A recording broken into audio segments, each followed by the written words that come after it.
Hello అందరికీ welcome back to GM blogs. ఈ వీడియోలో నేను సింపుల్ అండ్ టేస్టీగా రసం చేసుకుంటున్నాను. ఈరోజు సండే అండి, మా ఇంట్లో చికెన్ లేదు. నేను సింపుల్గా అయిపోయేలాగా చారు, ఇది మేము చారు అంటాం మా సైడ్, చింతపండు రసం చేస్తున్నాను. వెదర్ చాలా కూల్ ఉంది, కొంచెం నేను స్పైసీగా తినాలి అనుకుంటున్నాను, సింపుల్గా అయిపోయేది.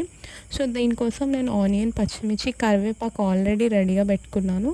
15 మినిట్స్ బ్యాకే చింతపండుని కూడా నేను నానబెట్టుకున్నానండి. దాన్ని సపరేట్ చేసి చింతపండు రసాన్ని ఒక బౌల్లో పెట్టుకున్నాను. స్టవ్ పైన బాండి పెట్టి దాంట్లో ఆయిల్ పోసి, ఆయిల్ హీట్ అయ్యాక జీలకర్ర, ఆవాలు, కొద్దిగా మెంతులు యాడ్ చేశాను. అలాగే నేను ఫ్లేవర్ కోసం స్పెషల్గా 4 to 5 వెల్లుల్లి కొంచెం లైట్గా దంచుకొని యాడ్ చేశాను.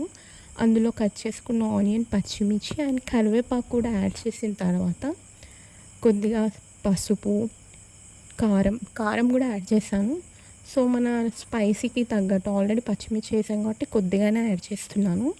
అండ్ సాల్ట్ యాడ్ చేసిన తర్వాత జింజర్ గార్లిక్ పేస్ట్ కొద్దిగా యాడ్ చేశానండి. ఆ తర్వాత మిక్స్ చేసుకొని మంచిగా అవి ఆయిల్లో వేగిన తర్వాత పచ్చివాసన పోయిన తర్వాత దాంట్లో నేను చింతపండు రసాన్ని యాడ్ చేశాను. యాడ్ చేసిన తర్వాత లాస్ట్లో కొత్తిమీర ఉంటే మీరు యాడ్ చేసుకోండి, నా దగ్గర లేదు, నేను యాడ్ చేయలేదు. అండ్ బెల్లం కూడా యాడ్ చేసుకోవచ్చు, బ్యాలెన్స్ చేస్తుంది కారం పులుపుని. నేను అది కూడా యాడ్